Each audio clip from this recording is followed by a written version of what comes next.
Hi, I'm Eric, and I'm a social studies educator, historian, and host of this, the Everything is a Primary Source podcast. I'm also an avid collector of popular culture artifacts. I love what I find at thrift store outlets, garage sale leftovers, and what I spot just making my way around the built world. I enjoy sorting through boxes of free books and magazines, not to mention online collections like Internet Archive, and of course the Library of Congress. But you don't need to spend your time digging through bins or following online rabbit holes to get a look into the past. The movies and TV we watch, the books we read, and the games we play are all documents of the past. So is fashion, food, music, toys, even the roads we travel on and the places we live and work in. Everything is a primary source. This podcast is the result of exhibiting these kinds of artifacts in public, getting passersby to select an item they connect with, and then chatting with me to see what it says about the time, place, and people who made it. The conversation you are about to hear, therefore, is your history, my history, our history, through popular culture. A note about this episode. You'll hear me refer to the subject item as a cameo more than once during the conversation, even getting my guest to use the term, instead of her more accurate description of a profile portrait.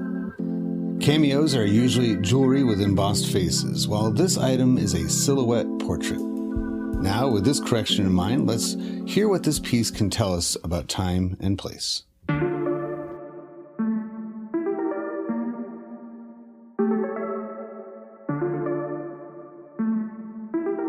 think one of the really interesting things, especially when we're contrasting the Revolutionary War, which certainly has things commemorating it, but it is, things printed, people's letters, things like that. It's really interesting to see at the Civil War, you're talking about technologies and what's available to them of immediately commemorating things on a national level. Yeah. Not only photography, but we get posters and newspapers and coins and medals and everything from Elmer Ellsworth, who's kind of considered the first conspicuous death of the Union, going down with his Zouave unit to Alexandria, Virginia, and taking down the Confederate flag from the tavern and then getting shot by the irate tavern owner.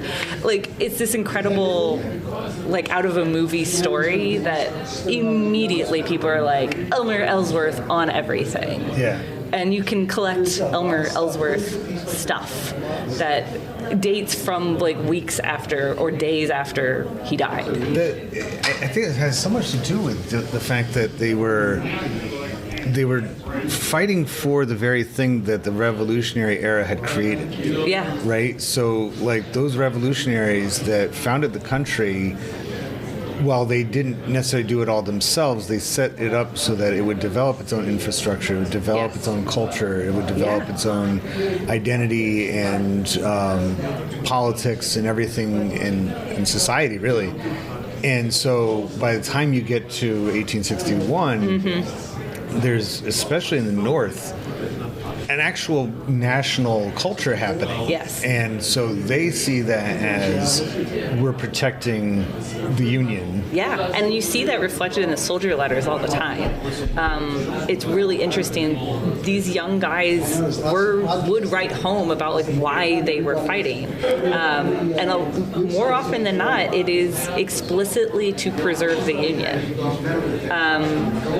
There's kind of the other side of that is sometimes they're very explicitly saying, I'm not fighting for slavery. I don't care, which is another thing to confront. But they are very explicitly fighting for a patriotic cause. They believe in the Constitution. They believe in the Union. And that's why they're down in Virginia at a camp. Well, because if nothing else, you can't solve the other problems without an intact country. Exactly. Right? So if you're going to confront larger issues and rapidly bring the country up to the same speed as the rest of the world when it comes to topics like slavery. Yeah. You can't do that with a country. Now, do you ascribe to the idea that the Civil War was going to happen, that it was inevitable? I do. I was just talking with a dealer about I'm really interested in kind of the periods of history nobody teaches, the period between the Revolution and the Civil War. that's where the Civil War was born, right? This is. I love that era, by the way. You talk to real history people. I'm an Erie Canal, lover of the Erie Canal. That's all I care about. So I'm fascinated in this period, and I'm fascinated in the Mexican-American War because, first of all, you've got all the same half the guys who are the leaders of the Civil War. Right. They cut their teeth in the Mexican-American War. That's Grant was there, Lee was there. That's where they all kind of started. Franklin Pierce was there. Right out of Winfield Scott. All of these guys right out of West Point. Some of them young guys, some of them were commanders. But so you have these characters that show up in the Civil War, but it's that victory there that opens up the West, and it really this simmering question of slavery was always there, but now it becomes the pedal is to the metal of expansion, and new states are being added, and it becomes not a philosophical debate about slavery that exists already in a state. It is, we have a new state. Yeah.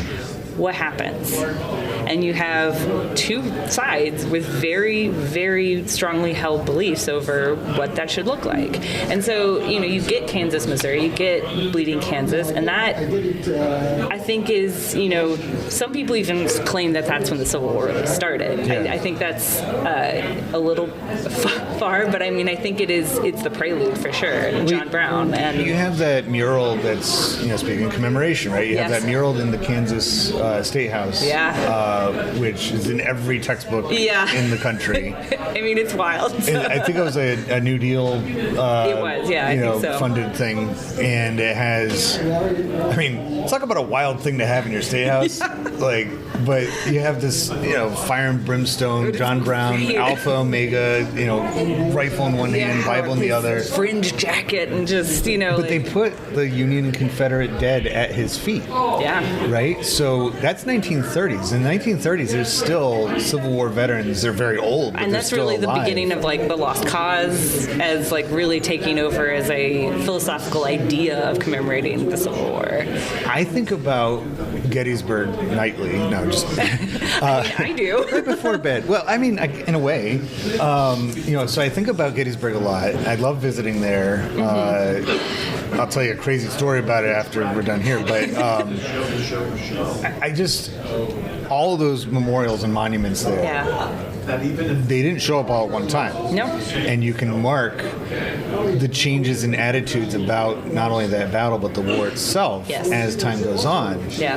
A lot of the earliest ones, of course, they're mostly northern because they still had money after the war, and so they're putting up things earlier, not super early, but earlier than the Confederate, former Confederate states.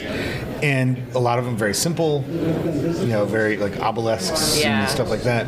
You move ahead to, Alabama's statue at the Pickett's Charge line, or Florida, and the so-called high water mark, right? But on the other side, as they're waiting to.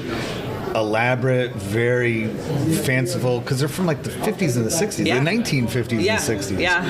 And so it's almost like as you go through Gettysburg, it's not only the history of a 3-day-long battle, but it's also the history of, about 100 years of commemorating and deciding how to make it look. You have and I'm curious if you have a perspective on this, the Eternal Peace Light Memorial, which was dedicated by President Roosevelt in 1938, 37, whatever, 38, because it was the 75th anniversary of the battle. It's a beautiful monument. I love the idea of it. It's all about peace between the sections, right? It's in a weird spot of the battlefield. It's over on the first day's battle. Do you think there's any reason for that? Just real estate? Or? Maybe it was real estate because, by that point, there's a lot pretty of monuments crowded, up at that point. So many going up in the 19th century, but I feel like every time there's tons in that first decade of the 20th century. That's a fascinating, because day one, it is the invasion of the North. This is Lee's. This is the push to take war to the North. So that's when the armies meet, and therefore that's That's the flame. And I mean, that's like this, it's interesting that it's the first day of saying maybe the battle shouldn't have happened. Or, of course, from a pacifist standpoint, of course, no war. But at the same time, going back to your question about was a civil war inevitable, I think it was. And I think, of all the wars, one to end slavery it's a pretty good reason to fight for the end of enslavement. But the commemoration on day one of Gettysburg, that's maybe there's connections trying to be made with Lincoln as the Gettysburg Address and connections to other commemorations. But well, now that you mention that, I'm curious because it's not the extreme other side, but there is a memorial in the cemetery where he gave that speech. Mm-hmm. Man, we're getting into some like Dan Brown type stuff now. Because that would kind of bookend. Oh wow, that might be there. Okay, so maybe that's more of what's going on. Because I'm not only a big subscriber to the idea that monuments and memorials are primary sources. They tell you more, or at least just as much, about the people who put them up as it does about the past. Yeah. But I think placement of things has a lot to do with it too. Yeah. And as far as communicating an idea. Yeah. And because at the high water mark, that would be another good example of a place to put it. It would. They do have a monument there, but maybe. But it was also really taken. I literally just the other day cataloged a commemorative medal. It was 1920s, I want to say, and I think it was when that monument was put in, high water mark, and it is very much from more of a Southern perspective of saying this was the high water mark of the Confederacy. This is the farthest the Confederacy the lost ever cause. made. Yeah, it's very lost cause. It's very into that. So it's interesting if that would have predated the Roosevelt monument, but. It's so funny how you can, not funny, haha, but just like interesting. You can trace American history from 1863 to present at one place. Yeah. And anything connected to it. Yeah. I have volumes of books about Gettysburg. I've long been a student of that battle more than the war. Yeah. I was just enthralled by Gettysburg, and I remember, just the first time I ever went there. All right, I'll tell the story now because it's on the air. Yeah. So I was working, this is good for an ephemera fair, I was working at a post office in Plattsburgh, New York. Okay. Also a burg that ends with a H. The big War of 1812 town. Right, I'm glad somebody knows that, right? So, and we could talk about the monument there. They have a couple monuments to that battle there. So I was working in the processing center so it wasn't just a regular post office, where all the mail's coming, and the shift I worked on was outgoing mail, so stuff from the city heading other places. And I was working on the canceling machine. So part of my job was to make sure anything that fell out, to put it back in. We were allowed to listen to music, but just one headphone on. Okay. And because I am who I am, I was listening to Johnny Cash's America by Word and Song. Nice. Where he reads the Gettysburg Address. Yeah. So I'm listening to Johnny Cash give the Gettysburg Address, like the coolest person around, and out flutters this postcard, and it's the picture side is down. Yeah. I pick it up. Guess what it is? It's a painting of Abraham Lincoln giving the Gettysburg Address. No way. I was all color left my face. I have some shivers hearing that story. And I was that's amazing. Oh, and I was like, oh my god, and I had nobody to tell it to though, because all the other people working with me would have been like, who, what? Why are you listening to Johnny Cash read the Gettysburg Address? And so I kept that story with me for a while, and there's a radio program called the AM Coast to Coast. Oh yeah, I know Coast Art to Coast. Bell. Art Bell, R.I.P. buddy. Who's the guy that took over from George Norrie? Mm-hmm. So George Norrie, one night I called him up with that story. Yeah. And I told the call screener, and the call screener like paused after I told him. He's like, "Oh man, that's freaky." And I'm like, "I just freaked you out." Like, you got the coast to coast guys. That's ghosts flying UFOs around, and, and I'm like, okay, and so my question for him as I was telling the story on the air, I'm like, because I had yet to been to Gettysburg. Yeah. I'm like, is this a warning? Is this an omen? Am I going to go there and either die immediately, or am I going to find like buried treasure if I, and he was like, I think it's okay. And of course I went, nothing happened, but it was just like, I have this, and that was years after I'd already become a huge fan. Yeah. But I just love that kind of coincidence. That is an amazing coincidence. And like, you're talking about Gettysburg, and Gettysburg being like, you're so into Gettysburg more so than anything else. And I think it's interesting that I think a lot of people feel that way. And it is such this pivotal battle, and it is this, invasion of the North. But it like looking back at our National Civil War Wax Museum thing, I was looking through, and there's stuff from the whole war. And it's interesting that I think Gettysburg as a place of commemoration has kind of become the Civil War place, which is not to say that there aren't other battlefields and memorials and museums and places where you can go, but Gettysburg is like the spot. That's the battlefield you go to. That's the one you force your kids to drive around. If you're going to teach the Civil War, this is the place. This is the one. And so it's interesting that it's not just a Gettysburg Wax Museum. It's a whole Civil War Wax Museum. I mean, the cover image is, Lincoln and Mary Todd with Booth there. In the background. I think it is actually still there. Because a lot of the wax museums, some of them they closed up. Some of the ones.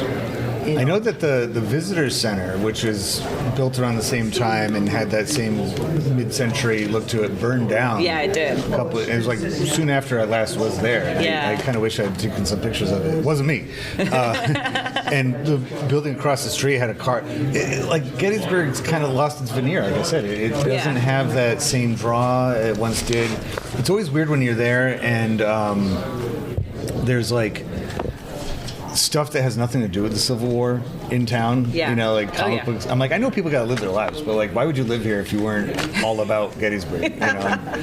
Or the other way, where it's like they used to have General Pickett's buffet, which it was kind of weird. Like if you want a haunting, I think General Pickett might come after you for that one. Maybe he's the maitre d'. He brings you to your table. Like, I'll charge you this way, so we'll have some ghostly mac and cheese. Imagine we should reopen that restaurant. I don't think it was there last time I was. But I mean, and so it's like modernity on top of this battlefield. And I remember talking because I lived for a time in Oswego. I went to school in Oswego, New York, and there was like, I'm picking up a lot of that. It's an ephemera fair, so it fits, right? Yeah. And I did my project for school was to do some research. Actually, I lived across the street from a building called the Ladies' Home of Oswego. Okay. Which had opened in the 1870s as the home for the homeless. Oh, wow. And it was a community-supported, basically, old ladies' home. Yeah. And because Oswego, it was on the same level as Buffalo for a long time. Okay. But then, and this is my research kind of discovered this, I made the conclusion that when the toll was lifted on the Erie Canal, because cargo used to avoid the toll, they would cut off and go through Oswego, get on the Great Lakes there, instead of going all the way to Buffalo. Gotcha. So once the toll for New York State was dropped, they were like, they said we can afford to continue. So Buffalo continued to grow, Oswego just dropped down. Yeah. And so a lot of the people left Oswego, but they left Grandma behind. And so they're like, well, you got to live here. And wow. I was like, I feel like the Kid Never Ending Story, because I'd go up every weekend to their attic, and they had all these books and records and just ephemera for me to go through. That's amazing. It was awesome. And this one book, oh my God, it was incredible. It was a biography of all of the original residents. Oh, wow. And one of them was from the Netherlands. the Netherlands and Germany, and her husband. They arrived, and it said it was so recent after the Civil War, they didn't even mention it. They didn't call it the Civil War. They didn't call it the War of the Rebellion. They just called it the war. Yeah. Instead of the last war. Or the late war, yeah. And they misspelled Gettysburg because he was killed at Gettysburg. Oh, wow. And, in fact, his entire unit, which down the street from where I lived and where this building was it was very small, very generic, modern, like modest, Civil War soldier with a mustache and the kepi pack and everything. And it was dedicated to his regiment, the 147th New York. Oh, okay. Oh, yeah, the 147th. They got wiped out. Right by where the Eternal Peace Light Monument is. Yeah. And you can find the Oswego Monument there. It has the same backpack that says Oswego on it. And I was just captivated with the story because I was like, she was the youngest one of all the women in the first grouping because she was an immigrant. Yeah. And her husband, I think he volunteered. I think it was a volunteer regiment, but I think it was high pressure to volunteer. New York was really high pressure at that point because they had drafts and they had really high quotas to make, which gets into you get the riots in '63 too in New York City. That unit was comprised almost entirely of German and Irish immigrants. Yeah. And so he and most of his unit got wiped out on that first day. Yeah. And so she's stranded. She's like, great, I'm in Oswego. Right. What do I do? Just get covered in snow. And so she ends up at this home. But I'm like, and there was another woman in there who was a telegraph operator during the Great Chicago Fire. Yeah. And I mean, I was just like reading.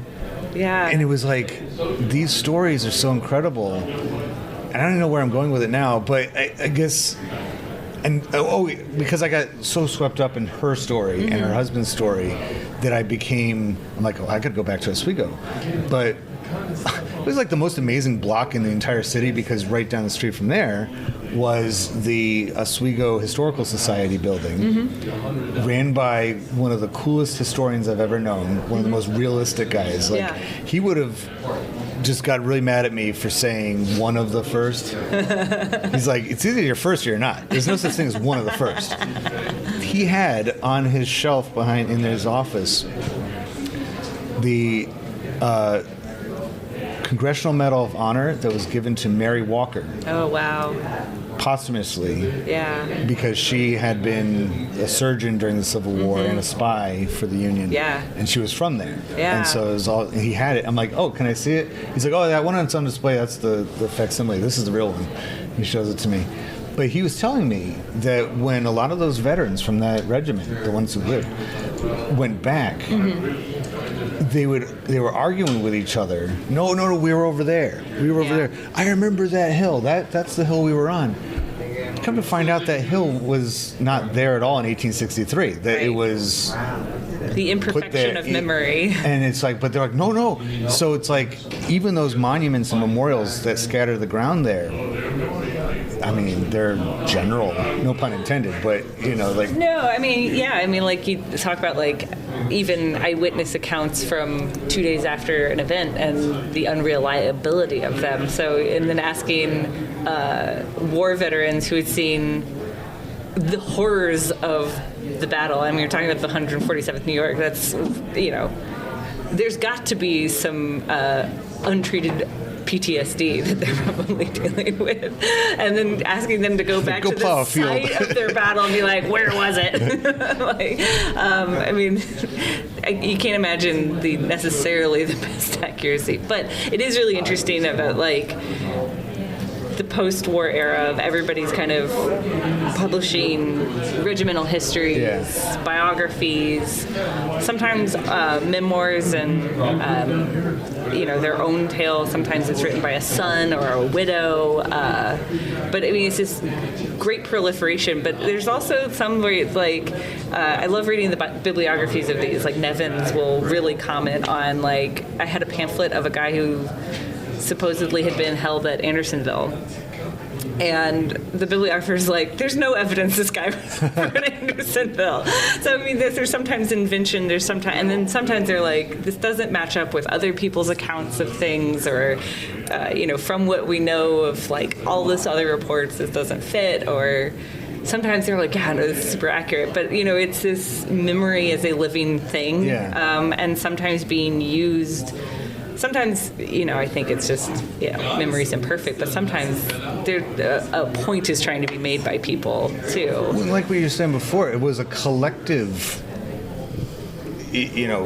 traumatic event. Yeah. It wasn't something that, you could be untouched by it if you were hundreds of miles away. Sure. It always amazes me. You occasionally get some of these guys. I had a diary once of a guy who, the worst thing that happened to him was that he did get diarrhea at one point, but that was about as exciting as it got. But he did, he formed a glee club in his regiment, and they all saw did. no major battles, but he got really into the glee club because there wasn't much else going on, and his diary is just filled with like, so and so didn't show up to practice today, like being really mad about his fellow glee clubbers. I gotta say, why don't we have movies about that?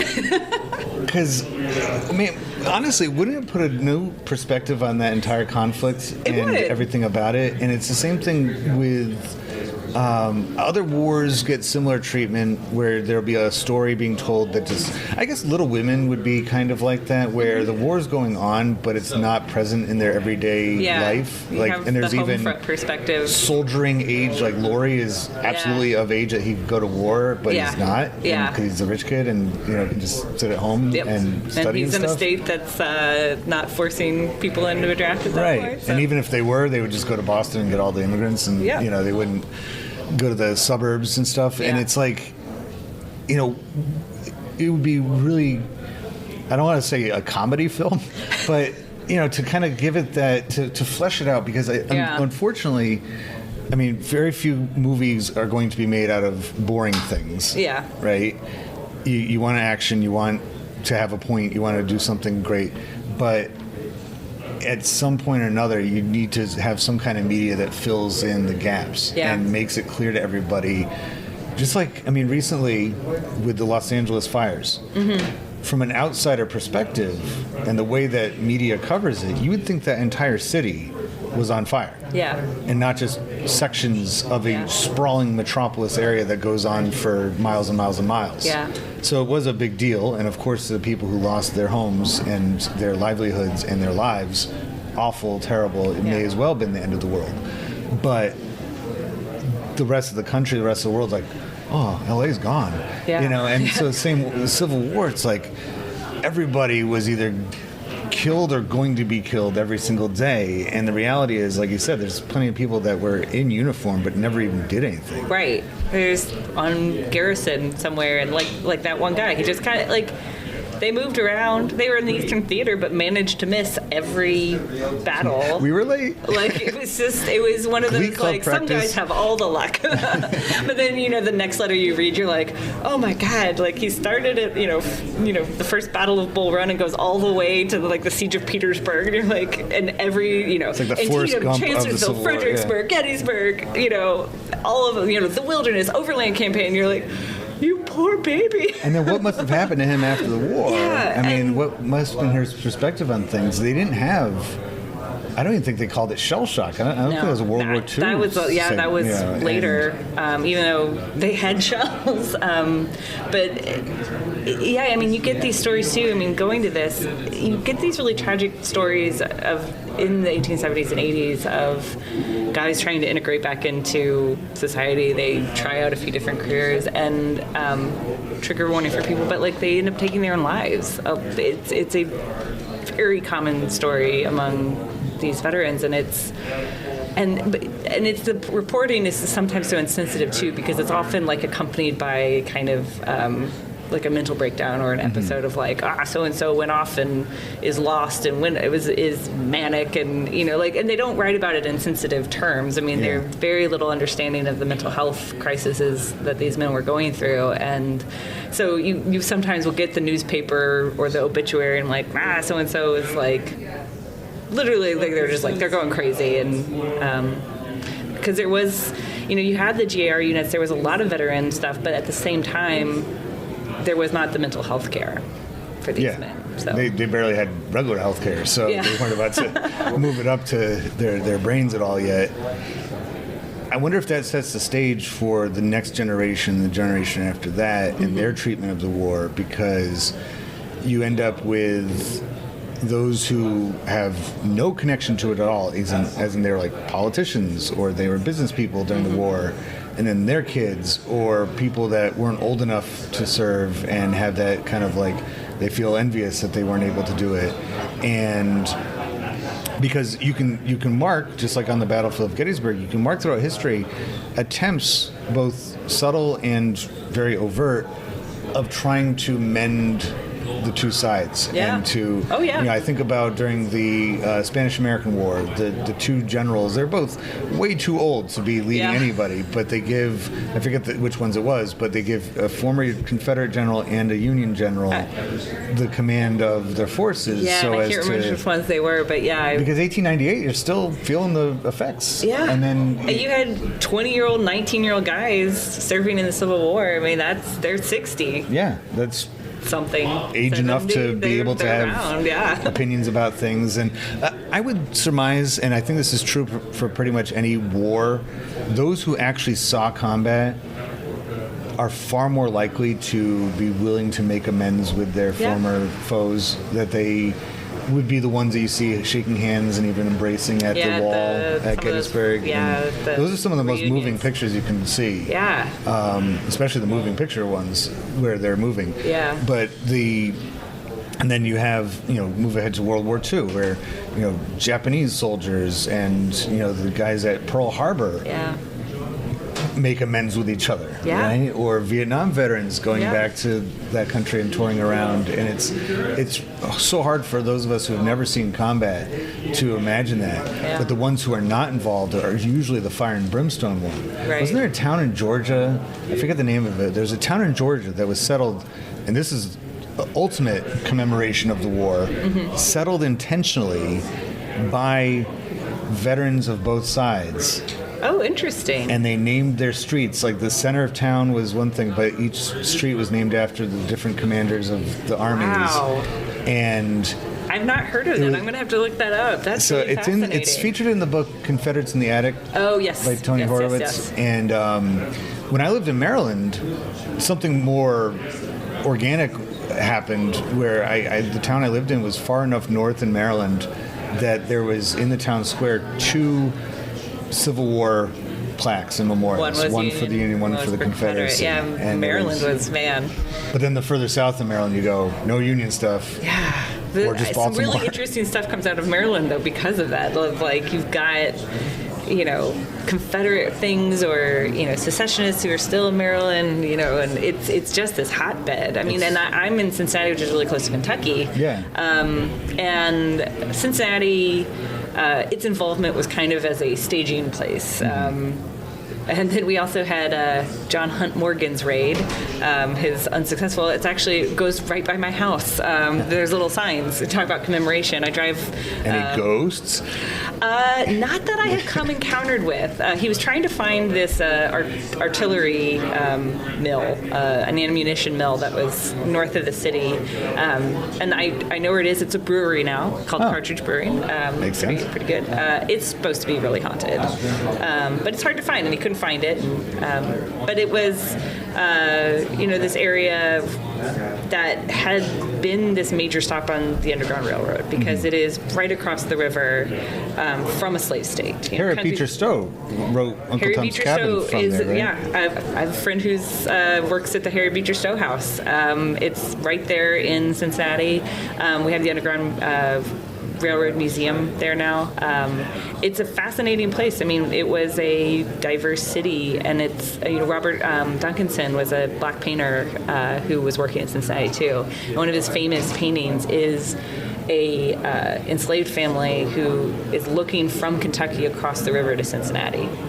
I was going to say, was that particularly dangerous to be living so close like that? Like, it's not a dynamic you get in Boston.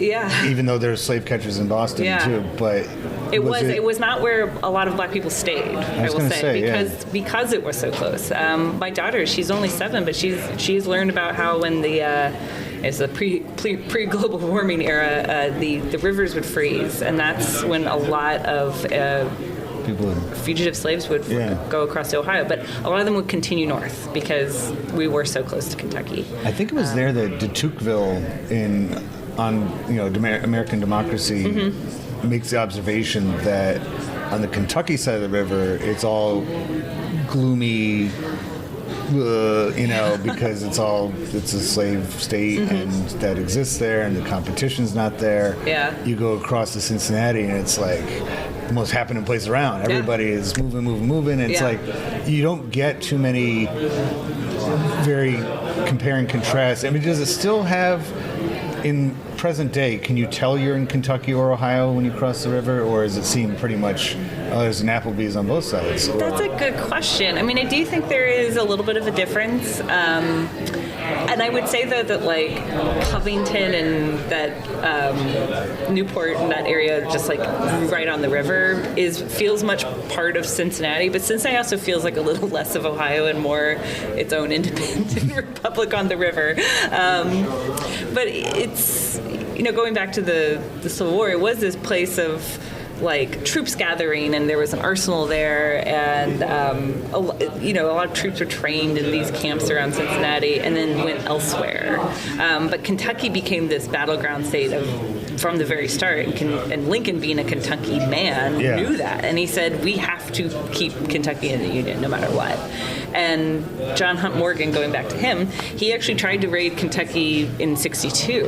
And I've had a broadside once that was like, you guys gotta be loyal to the Confederacy, or like, and it's threatening. It's like, we will burn your houses and we will, do all this. I mean, it's very violent, of saying, join us or else. Right. And he was pretty unsuccessful. Turns out people did not want to join somebody burn their house down. But I imagine, especially those closer to the north, closer to Ohio, had business interests and economic interests as to not go off with this rogue country and see what happens, and they'd rather stay tied. I mean, the same's true with Mississippi River. Those waterways. The West, the Western theater was won by like being able to control those waterways, the Mississippi, and opening up the bay. And the Ohio is no different, I think, in that regard. But there's an interesting commemorative thing I sold a few years ago that was the businessmen of New York made this big, beautiful document of thanks to Farragut for opening up the Mississippi River, because they're like, you've saved our businesses. You've reopened trade. Because the system of network that's how of trade even New York City was very dependent on all of that functioning. Because the Erie Canal all the way down to the Mississippi was a big network that allowed for them to become. The last thing I'll say, because this has been great. Rambling. I hope I didn't make you miss out on lots of deals and stuff with the ephemera stuff. But I was thinking about what we were saying about Baltimore, because like Kentucky, border state, had that kind of. You see similar things going on, I guess. My connection was why I got on Kentucky in the first place. Well, there's this great piece of ephemera that I think about, again, nightly with, and I've had my students look at it before when we studied the Civil War, of I forget, it was the 1st Massachusetts, 3rd Massachusetts, the ones that were changing trains in Baltimore, and they got attacked. Yep, the riots in Baltimore. On Light Street or whatever, and there's a print, and it's kind of hard to wrap your head around what the printer is trying to say with it, but it's essentially, I think they call it the Lexington of 1861. Yes. You've seen this one, right? Where it's like and it's like, I would say that the better comparison might be more like the Boston Massacre. Yeah. Right? Because here are troops who are otherwise minding their business, and the crowd attacks them, and of course they open fire on them because they're being attacked, and it's this whole riot that ensues, and it's very similar to that. But that wouldn't really fit the narrative as closely for Bostonians, which is this image is trying to evoke more revenge feelings from the North than it, just like Fort Sumter, of let's do something about this, so as to put them more, because you would think that, going back to that, we were talking about 4 hours ago with Eleanor about how both sides claimed revolutionary symbology in the war, and it's like the same kind of thing happened with that, where you would think the Lexington of 1861 would be more of a Southern remark. Yeah. Of saying, like, they're here on our territory. Yeah. We just repulse them. Yeah. I feel like there would be an interesting research project to see, especially early war, 61, Fort Sumter, secession, that stuff, of seeing what kind of connections both sides are making to the American Revolution and, like, what battles and what language they're using, because I can't come off with a specific example, but I know I've seen things before of, like, this is our, Lexington Concord, this is our Bunker Hill, this is these connections. There's something interesting to research there, I think. Go to... just go to Concord Bridge in Massachusetts. You can, just like Gettysburg, you can kind of mark because there's a few monuments there, and one of them is the one to the British soldier. Yeah. And he came from across the sea, and his relatives killed him and stuff. And then there's the one that I think it was Thoreau or Emerson, one of the Transcendentalists, gave his famous poem to dedicate. And that was at some rando year, like 1852, like had no connection to 1775. Like dates, But then the last statue that was put in there was from 1875. And I feel like one of the biggest things that the Civil War did, as far as the way we commemorate the Civil War without realizing we're commemorating the Civil War, is institute this modern idea of everything needs to be recognized in zeros. And, it's like, whether it be 10 years, 20 years, all the way to 100 years. Because that's what we're doing right now. It's 2025, so it's 250th. Yeah. Like, we need to start really focusing on this stuff, even though, honestly, what difference does it make?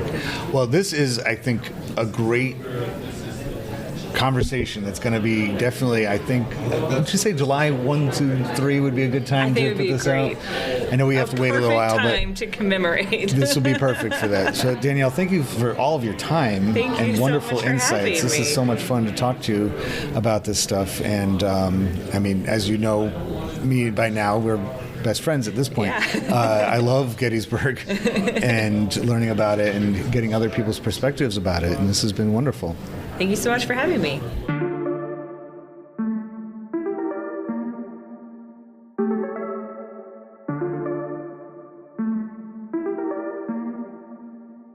Popular culture, by definition, connects and unites us, and proves that people of different backgrounds, in fact, have a lot in common with one another. I hope you enjoyed this conversation, at least in part, for that reason. If it connects with you and you'd like to add to it, or any of the podcast episodes, just visit everything-history.com and search for the Everything as a Primary Source project, which can be found in the classroom section of the website. We'd love to hear what you have to say. Be sure to rate and share this podcast wherever you are listening to it now, and follow Everything as a Primary Source on social media, including YouTube and especially Instagram. Thank you for listening to the EPS podcast, where everything is a primary source.